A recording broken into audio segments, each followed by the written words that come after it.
humano o cambios a Dios. Ahora dijimos recién, en Dios no puedo hablar de muerte. Miren lo que dice acá. Tampoco puedo hablar de vida, como que no, Dios es la vida, como la vida humana. ¿Entendieron lo que dijo Rambam? No puedo decir que Dios vive, pero se cuida, como la vida humana, claro, porque la vida humana es una vida creada y la vida de Dios no es creada. Entonces, si yo digo Dios vive y digo, o sea, ¿de dónde conocemos la palabra vive? Del ser humano o de los animalitos, ¿no? Porque ¿qué conocemos con vida? Los seres humanos, el mismo. Muy bien. Entonces, agarramos esta palabra que yo conozco, que es vive. La puedo aplicar a Dios y la verdad que sería de cierta manera incorrecta, porque Dios no vive como nosotros vivimos, ¿entienden? Dios vive de una manera diferente. Entonces, hablar de decir Dios vive,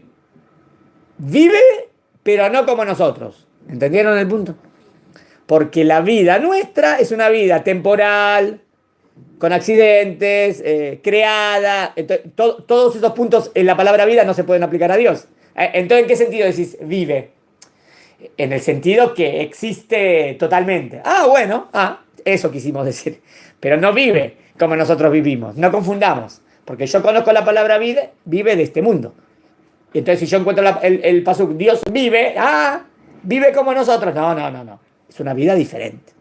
¿Se entendió? Bien. Otra más. No hay ignorancia, obvio, porque ignorancia es imperfección, ¿no? Voy a decir, Dios no sabe. Dios hizo todo, ¿no va a saber? Bueno, entonces ¿qué palabra sí habría? Sabiduría. Ni sabiduría, ¿cómo no? Como la sabiduría humana. Espera. Yo digo, Dios sabe. ¿De dónde conozco yo la palabra sabe? Y de nosotros, que sabemos. Entonces, ¿puedo decir que Dios sabe como nosotros sabemos? No. Igual que la palabra no sabes, la conocemos de nosotros, ¿no? Sí, no, pero podría decir, entonces yo tendría que decir en verdad, pero yo quiero decir que Dios es lo más perfecto. De hecho, todas las palabras las conocemos de nosotros. Exactamente, exactamente, exactamente. Eso sale, ese es el concepto del principio de fe, que Dios es único. En verdad, es lo que estás diciendo, no tengo ninguna palabra para hablar de Dios. Es verdad.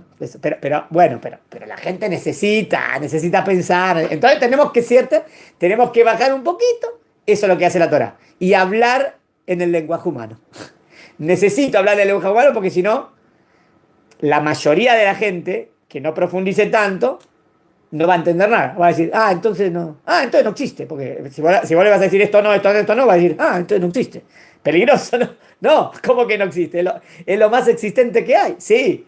Pero por eso entonces tenemos que hablar. Entonces, fíjense que Rambam dijo, ni sabiduría como la sabiduría humana. No quiso decir, la palabra sabiduría no se aplica a Dios, porque si dice no se aplica a Dios era como medio muy fuerte. Pero en verdad, si yo entiendo que la palabra sabiduría es una palabra humana, tampoco se aplica a Dios, en verdad. Entonces no sabe. No, Dios sabe de otra manera. Es un saber diferente. ¿Entendés? Mantuve la palabra saber, porque eso es perfección, saber todo, pero enseguida dije de manera diferente. Con eso lo arreglé, de manera diferente. Es lo que dijo acá. Sabe, pero no como a ver, ¿qué tiene de malo? La sabiduría humana. La sabiduría humana, yo antes no sé y después sé. O sea que tiene cambios, ¿no? Cuando aprendí, antes yo no sabía esto. Cuando lo aprendí, ahora lo internalicé. En Dios no puede pasar que no sabía y ahora sabe, porque eso es un cambio. No. Entonces Dios tiene que saberlo de antemano. Está bien. Entonces ya veo que el saber de Dios es diferente, porque es de antes. Segundo, pero sabemos que de Dios no puedo hablar mucho, porque son palabras humanas. Y Dios existe, Dios es único. Entonces, Dios es único y también sabe. ¿Cómo? Son dos cosas, pero Dios es uno. Acá entró problema. No, el saber de Dios y Dios es lo mismo. Explota el cerebro. Está bien. Quiere decir que todas las palabras que hablan de perfección, a nuestro entendimiento, se aplican a Él. Porque lo que quiero decir es que Dios es perfecto. ¿Entendieron? Eso es lo que quiero decir. Dios es el ser perfecto. Entonces, toda palabra que habla de perfección, las voy a aplicar a Dios. Es verdad, la estoy hablando, en verdad no las estoy entendiendo. Eso es lo que estoy diciendo. No lo estoy entendiendo. ¿Por qué? Porque lo que estoy entendiendo es que Dios es lo perfecto y Él tiene todas las perfecciones. Pero todas estas palabras son de este mundo y las palabras de este mundo no se podrían aplicar a Dios. Esa es la verdad, es la verdad. ¿Se entendió? Pero es muy profundo esto. O sea, no es el judaísmo solamente para filósofos. Sería solamente para pensadores filósofos esto. ¿Entienden? Entonces la Torah tiene que adaptarse al vulgo, a la mayoría de la gente. Que la gente, al niño que también entienda algo, que el mayor entienda un poco más. Y está el más profundo, que entiende mucho más que todos. Entonces, miren, dos palabras sacó. Y ahora vamos a ver un poco de la parashat Shavua. ¿Está bien? Sacó el tema dijo, vive, pero no ve como nosotros. O sea que es una vida diferente. Después dijo, sabe, pero no sabe como nosotros. O sea, quiso mantener la palabra vivir y saber. Porque sabe que decir Dios vive es algo absoluto, grandioso, es como la vida absoluta. O decir Dios sabe todo. Entonces, no quiere descartar esas palabras de Dios, porque descartarlas sería algo medio peligroso. Entonces, las mantiene, pero de manera diferente, ¿entendieron? Pero si me preguntan a mí de verdad, ¿entendemos lo que es el saber de Dios? Imposible. Porque si entiendo lo que es el saber de Dios, es como que entiendo a Dios. ¿Me entiendes? O si yo entendería lo que es la vida de Dios, es como que entendería a Dios. Y uno te puede decir, ¿y qué? ¿Y por qué no? Bueno, ahí tengo que explicar que no podemos entender todo lo que es Dios. Ese es el punto. Es imposible. Hasta aquí lo de 13 principios de fe. ¿Se entendió? Más o menos se entendió. Fue profundo. Muy bien. Y ahora voy a entrar un poco de Parashat Shavua. ¿Está bien? Algo de la Perashá, no puede faltar la Perashá. Y voy a seguir. Algo extraordinario.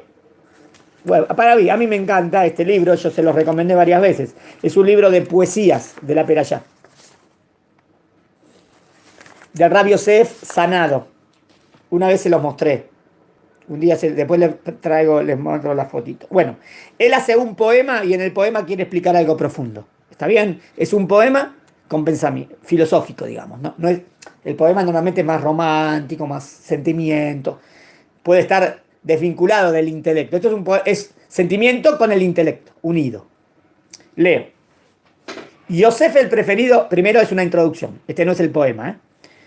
Yosef el preferido de los hijos de Jacob sueña imágenes que hacen alusión a que gobernará sobre sus hermanos. Estos los envidian, lo terminan vendiendo. Así llega a Egipto y es vendido como esclavo. Pasa allí sufrimientos hasta llegar a la cárcel inmerecidamente, ¿no? Porque no era merecido que esté en la cárcel. Allí le resuelve el sueño a dos funcionarios del faraón. Todo esto lo vimos en Parashat Vayeshev. Uno de ellos se acordará de él cuando lo necesitó para descifrar los sueños, esta vez del mismo faraón. Y aquí, esto es para Miketz, lo que leímos ayer. A partir de allí, se convirtió en virrey de Egipto. Y por fin, Parashat Miketz, Parashat Vaigash, ya Yosef es virrey de Egipto. Acaba el poema. ¿Cómo se dice la estrofa? Leo la estrofa y la explicamos. Bueno. Sueños colmados de grandeza. Todos se postran ante su realeza.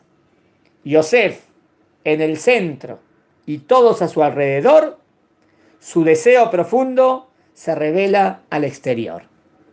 Voy a leer la lenta. La primera estrofa plantea lo que pasó al principio. Sueños colmados de grandeza. Vemos que sueña. Dos, que todas las gavillas de trigo se prosternan ante él. ¿Se acuerdan? De los hermanos. Y el segundo sueño, que el sol, la luna y 11 estrellas se prosternan ante él. Muy bien, que sería papá, mamá y 11 hermanos. Muy bien. Entonces, sueños colmados de grandeza. Todos se prosternan ante su realeza. Yosef en el centro y todos alrededor. Se ve Yosef en el centro en el sueño, ¿no? Sí. Su deseo profundo se revela al exterior. Aparentemente como que Yosef se ve en el centro y ahí como que a los hermanos no les gustó nada. ¿Quién te pensás que sos? ¿Sos el mejor del mundo? ¿Quién sos? ¿Sos el centro de todo? Todavía no sabíamos qué significaba el sueño. Ahora vamos a ver que el sueño significa otra cosa que lo va a explicar. Segunda estrofa. Quien no sueña, no avanza. Quien no sueña, no aspira. Pero la concreción puede ser peligrosa. Tal vez haya que pasar una prueba dolorosa. Bien. Quien no sueña no avanza, ¿verdad? Y Yosef tiene muchos sueños y está muy bien soñar en la vida. Los sueños, aspirás, tenés aspiraciones, que es de llegar, que es hacer cosas importantes. Quien no sueña no aspira, ¿verdad? Si no tenés un sueño no aspirás. Entonces digamos que Yosef, que es criado en la casa de Jacob, Jacob es su padre, puede ser que Yosef dijo, ojalá que yo como mi padre llegue a la profecía y ir en el camino de Hashem. Seguro que es un sueño, era sueño de todos los hijos de Jacob eso, ¿no? Y Yosef es el que más lo tiene.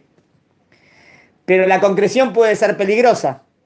¿Qué quiere decir la concreción puede ser peligrosa?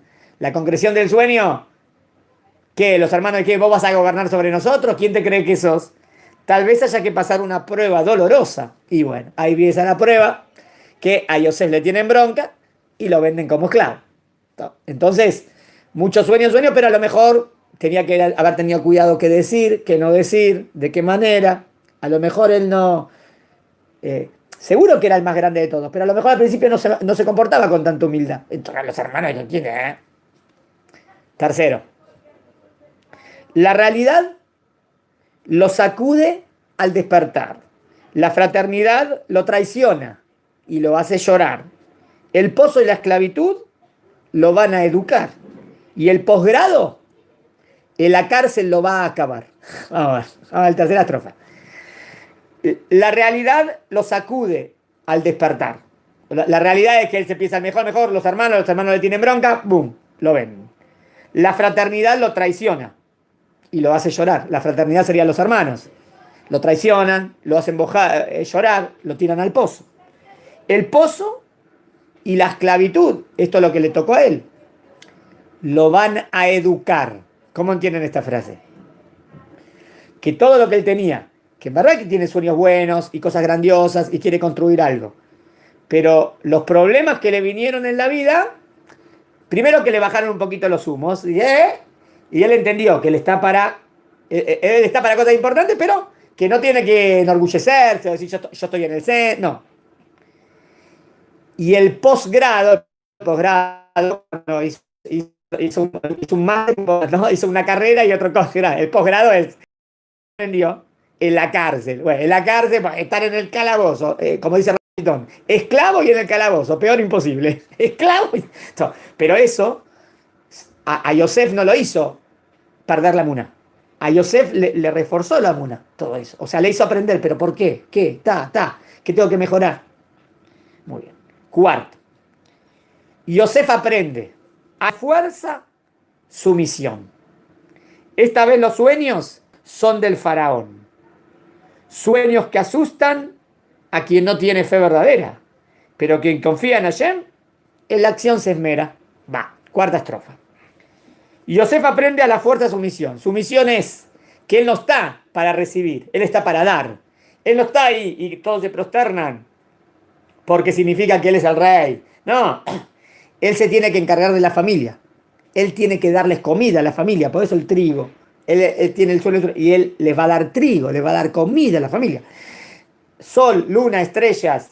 Él se va a encargar de su familia, de que se mantenga bien en Egipto. Eso es a la fuerza sumisión. Esta vez los sueños son del faraón. Los sueños no son de Yosef, son los sueños del faraón, que él va a descifrar y va a entender cuál es su misión. Sueños que asustan a quien no tiene fe verdadera. Claro, si te dicen 7 años de hambre, te vas a morir, un desastre. Entonces el que no tiene muná dice, uy, estamos perdidos. Pero Yosef tiene muná. Dice, se puede hacer algo. Podemos recolectar comida, guardar para los 7 años de hambre. Pero quien confía en Hashem, en la acción se esmera. Entonces, ¿qué hace Yosef? Se dedican 7 años a reunir. Descifró el sueño. Reúnen comida. Y ahora se va a preocupar de la familia. Última estrofa. Yosef vuelve al centro. ¿Se acuerdan cómo empezó el sueño? Yosef en el centro, ¿no? Pero es como que él se veía en el centro de todo. ¿Qué es lo que tiene que aprender? Que él no es el centro de todo. Que él está para servir. No estoy para recibir, estoy para dar. Entonces, Yosef vuelve al centro, pero con otra postura. Se dedica a dar y a evitar una hambruna futura. Se esfuerza por hacer justicia y bondad los sueños por fin se hacen realidad. Explica. Lindo, ¿no? Es hermoso. A mí me pareció, no sé, uno que tiene una idea general de la perashá y tiene ya la idea de lo que significa la perashá, dice, uy, el poema está diciendo todo, ta, ta, ta, ta, ta. O sea, está claro que él, después de tener su interpretación de la perashá, te escribe el poema y mete en el poema lo que significa.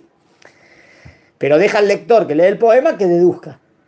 Yosef vuelve al centro, pero con otra postura. ¿Cuál? Se dedica a dar, no para recibir, para dar.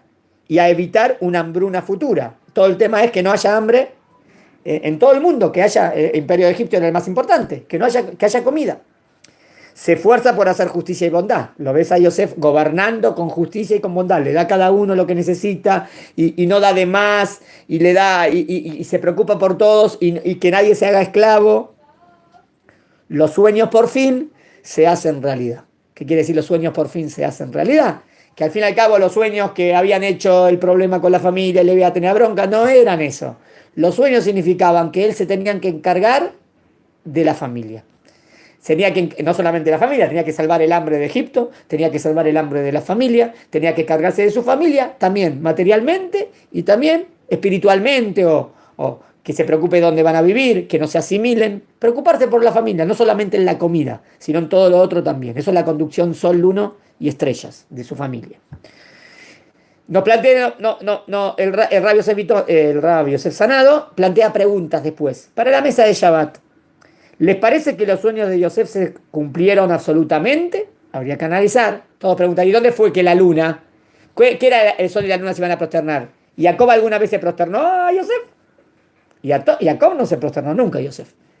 Ah, entonces no se cumplieron. La pregunta es ¿qué significa el sol y la luna se van a prosternar? ¿Significa que se van a prosternar? ¿O significa que no? Que Yosef, como va a ser el virrey de Egipto, y entonces él va a tener que darles a todos lo necesario.